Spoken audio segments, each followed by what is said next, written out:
नमस्कार मित्रांनो, दिव्य संस्कृती या चॅनलवरती आपणा सर्वांचे स्वागत आहे. मित्रांनो, दसरा सण मोठा नाही आनंदाला तोटा या काव्यातच या सणाची महती गौरवलेली आहे. दसरा म्हणजे विजयादशमी. हा 3.5 मुहूर्तांपैकी एक मुहूर्त आहे. विजयादशमी म्हणजे हमखास विजय मिळवून देणारा दिवस. मित्रांनो, दसरा हा देवीचा सण आहे. देवी ही शक्तीची देवता आहे. यासाठी अश्विन शुद्ध प्रतिपदेला देवीचे आवाहन करून रामनवमीप्रमाणे 9 दिवस तिचे भजन, पूजन, कीर्तन केले जाते. दसरा या सणाच्या मुहूर्तावर नवीन खरेदी, नवे करार आणि नव्या योजनांचा प्रारंभ इत्यादी चांगल्या गोष्टी केल्या जातात.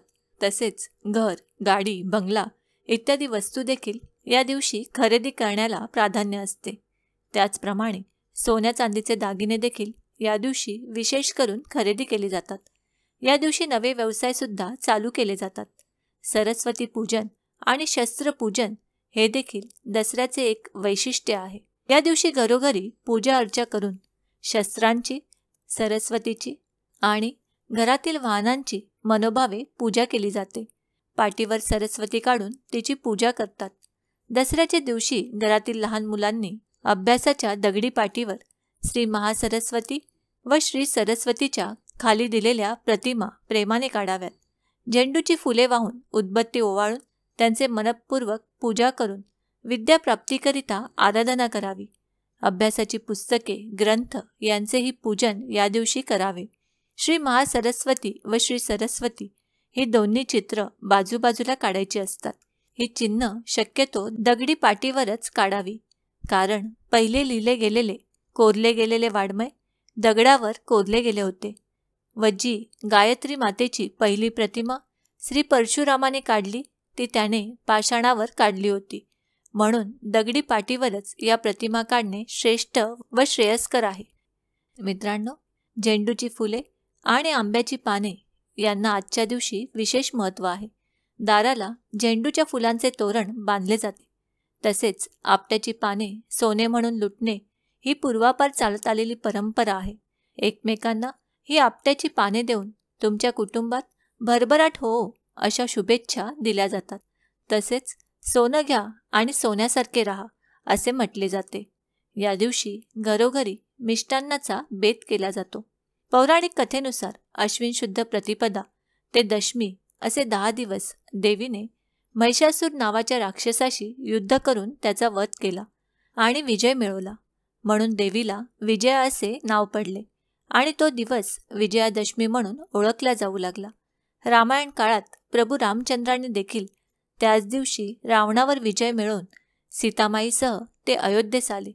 त्या आनंदाप्रित्यर्थ प्रजेने आनंद उत्सव साजरा केला. त्या दिवशी दृष्ट प्रवृत्तीचे दहन करायचे अशा प्रतिकात्मक विचारातून रावणाच्या प्रतिमेचे दहन केले जाते. मित्रांनो, दसऱ्याला आपट्याच्या पानाला सोन्याचं मोल का आणि कसं आलं याबद्दल एक कथा सांगितली जाते. ती अशी की फार फार वर्षापूर्वी वर्तंतू नावाचे एक गुरु आपल्या आश्रमात शिष्यांना ज्ञानदान करत होते. बराच मोठा शिष्यवर्ग त्यांच्याकडे वेदाभ्यास, शास्त्राभ्यास करीत होता. एकदा काय झालं, गुरु वर्तंतू यांच्याकडे शिकणाऱ्या त्यांच्या एका कौत्स नावाच्या शिष्याने त्यांना विचारले, गुरुजी, तुम्ही आम्हाला एवढे ज्ञान दिले, शहाणे केले, त्या बदल्यात आम्ही तुम्हाला कोणती गुरुदक्षिणा द्यावी?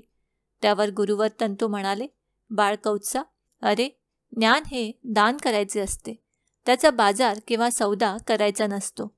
अरे, तुम्ही शहाणे झालात, ज्ञानी झालात, हीच माझी गुरुदक्षिणा बरं. पण कौत्स मात्र ऐकेनाच. सारखा मी काय देऊ असे विचार करू लागला. मग गुरु म्हणाले, मी तुला 14 विद्या शिकवल्या, म्हणून तुम्हाला 14 कोटी सुवर्ण मोहरा दे. कौत्साला वाटलं की आपण एवढं धन सहज कमवू, पण प्रत्यक्षात ते जमेना. मग कौत्स रघुराजाकडे गेला आणि त्यांना 14 कोटी सुवर्ण मोहरांची मागणी केली. पण रघुराजाने त्या आधीच आपली सर्व संपत्ती दान केली होती. दारी आलेल्या याचकाला परत पाठवायचं नाही, म्हणून राजाने कौत्साला तू 3 दिवसांनी परत ये असे सांगितले. रघुराजाने कुबेराकडे वसुलीसाठी निरोप पाठवला. धन येईना. मग रघुराजाने युद्धाची तयारी केली. ही वार्ता इंद्राला कळाली. इंद्र घाबरला. त्याने कुबेराला रघुराजाच्या नगरीच्या वेशीवर असणाऱ्या आपट्याच्या वृक्षांवर सुवर्णमुद्राचा पाऊस पाडायची आज्ञा दिली. दुसरे दिवशी रघुराजाला त्या सुवर्णमुद्रांच्या पावसाची गोष्ट कळली. त्याने स्वतः तो मुद्रांचा ढीग पाहिला व दारी आलेल्या कौत्साला हवं तेवढं धन घे असे म्हटलं. पण त्याने गुरुदक्षिणेपुरतेच धन घेतले. बाकीच्या सर्व सुवर्णमुद्रा राजाने प्रजेला वाटल्या. लोकांना आपट्याच्या झाडाखाली ते धन मिळाले. तो दिवस दसऱ्याचा होता. त्या प्रसंगाची आठवण म्हणून आपट्याच्या पानाला या दिवशी सोनं म्हणून देतात आणि घेतात. या दिवशी शस्त्रपूजासुद्धा करतात. मित्रांनो, दसरा हा सण धार्मिक आणि सामाजिक उत्सव म्हणून ओळखला जातो. नवरात्र आणि दसरा या सणांच्या निमित्ताने एकमेकांचे सुखदुःख समजून घेतले जातात. परस्परांमधील नातेसंबंध दृढ होऊन आपुलकी व एकजूट निर्माण होते. जीवनातल्या दुःखांना सामोरे जात असताना असे येणारे सण हे वर्षभर जगण्याची उमेद देत असतात. शमीपत्राला सुवर्णपत्र समजून आजच्या दिवशी ज्याच्या आयुष्यात सुवर्णाचा संबंध नाही तोही सुवर्णमय होतो. हा त्या दिवसाचा, त्या सणाचा महिमा आहे.